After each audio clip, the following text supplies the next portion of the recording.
আজও সন্দীপ ঘোষের polygraph test. শনিবার সন্দীপ ঘোষের পলিগ্রাফ টেস্ট হয়, কিন্তু সন্দীপের রক্তচাপ বাড়ায় তা থামাতে হয় এবং আজ সেই প্রক্রিয়া জারি থাকবে। সন্দীপ ঘোষ আরজি করের প্রাক্তন অধ্যক্ষ, তার আজকে পলিগ্রাফ টেস্ট। রিয়া রয়েছে আমাদের সঙ্গে, আরো বিস্তারিতভাবে জানবো। রিয়া, আজকে কখন থেকে শুরু হবে এই প্রক্রিয়া? দেখো, তোমাকে জানিয়ে রাখবো যে সন্দীপের আজও পলিগ্রাফ টেস্টের যে প্রসেস শনিবার দিন যেটা শুরু হয়েছিল তার কন্টিনিউয়াস প্রসেস আজও জারি রয়েছে।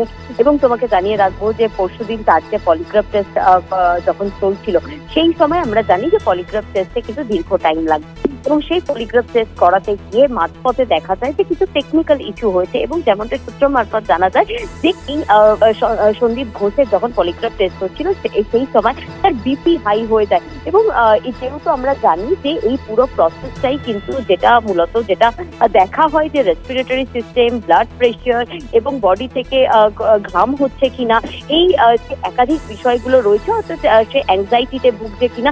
কারণ এইসব যে বিষয়গুলো তার গ্রাফটাই কিন্তু মেন, সেটা অ্যানালিসিস করেই কিন্তু বোঝা যায় যে সেই ব্যক্তি মিথ্যে বলছে নাকি সত্যি। কিন্তু এই যখন এই প্রসেস ছিল পলিগ্রাফ টেস্টে সন্দীপ ঘোষের যখন প্রসেস চলছিল, এই দীর্ঘ প্রসেস যখন শনিবারে চালানো হচ্ছিল সেই সময় যেটা দেখা যায় যে টেকনিক্যাল ইস্যু এবং সেই সময় এই ব্লাড প্রেশার বেড়ে যায় সন্দীপ ঘোষের এবং সেই কারণের জন্যই কিন্তু মাঝপথে থামাতে হয় সেই পলিগ্রাফ টেস্ট। এবং গতকালকে করানোর কথা ছিল, কিন্তু গতকাল যেহেতু সিবিআই তার বাড়িতে রেড করে সেই কারণের জন্য কিন্তু সেই প্রসেস আজকে ফের কন্টিনিউ করছে।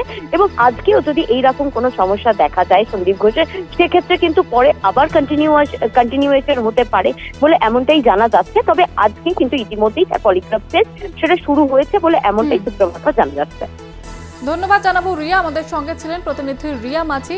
যেমনটা আপনাদের জানাচ্ছিলাম যে সন্দীপ ঘোষ তার আজকে পলিগ্রাফ টেস্ট ইতিমধ্যে কিন্তু শুরু হয়ে গিয়েছে। গত শনিবারও তার পলিগ্রাফ টেস্ট হয়, তবে কিছু ত্রুটি হয় এবং যে কারণে কিন্তু পলিগ্রাফ টেস্ট সেদিন থামানো হয়।